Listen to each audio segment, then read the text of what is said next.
المتنافع خاصة في أواخر شهر أفريل، وهذا اللي خلى استبشار الحقيقة بالنسبة للفلاحين وحتى المواطنين زيادة فيما يهم الأسعار بالنسبة لهم وانخفاض الأسعار في المواد الأساسية. وأيضا الحديث بدأ فيما يخص عيد الإضحى المبارك. كنا عشنا سنوات الفارطة ارتفاع مشط الحقيقة في أسعار الأضاحي، فما عائلات ما كانتش قادرة إنها تعايد للأسف. حبينا نشوفوا يا هل ترى سنة باش يكون فما توفر للأضاحي، كيفاش باش تكون إن شاء الله الأسعار مع اقترابنا أكيد لعيد الأضحى، هو باش يكون إن شاء الله في شهر جوان، لكن الحديث بدأ من توا. حضر معنا ضيفنا سي فتحي زمير رئيس دائرة الإنتاج الحيواني بمندوبية الفلاحة بالكيف. صباح الخير سي فتحي، مرحبا بك.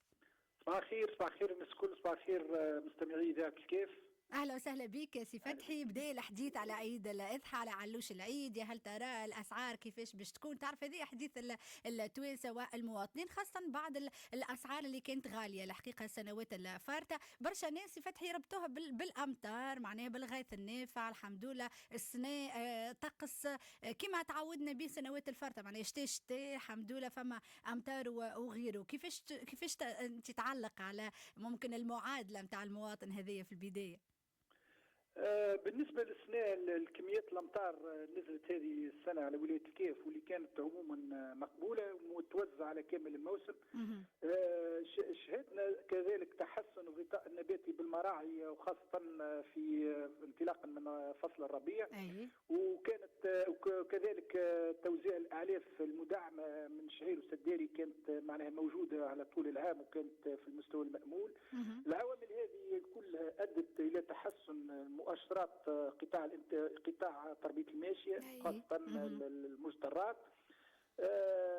شد السنة ان شاء الله على حسب احصائياتنا معناها المعطيات يعني المتوفرة عندنا. ان شاء الله ثم ارتفاع في المتوفرات من الاضاحي لهذه السنة. ما نسحقوش انه نستوردوا يعني ان شاء الله. بالنسبة للولايات كيف خاصة ولاية منجة معناها تقريبا الاعداد ارتفعت تقريبا من بين 15 ل 20% بارابور للموسم الفارط.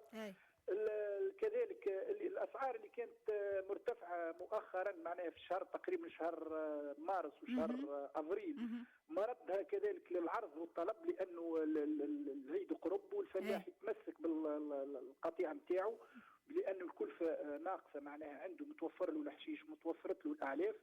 دونك يتمسك، لكن يستنى يعني العيد ممكن اكثر باش في انتظار العيد.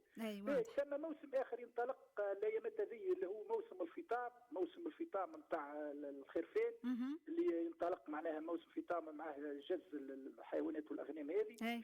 في دوك الموسم الفطام هذا نتوقع انه العرض مش يبدا يرتفع تدريجيا الى يوصل معناها الى اقصى في تقريبا في ايام العيد الاضحى. دونك نحن ننتظر انه معناها الاسعار ان شاء الله تتعدل وترجع معناها للمستوى العادي اللي موالفين به كل السنوات القادمه، السنوات الفارطه معناها.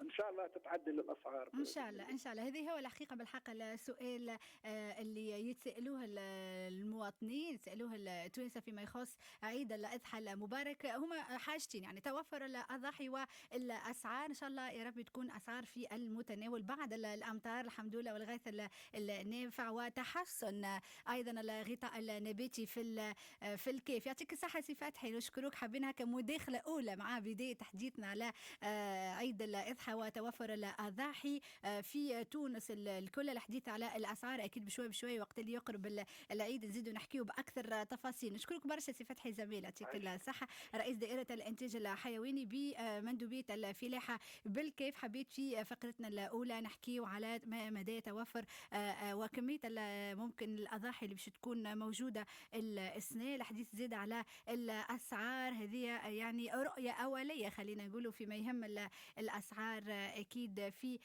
بلادنا. وان شاء الله يا ربي عيد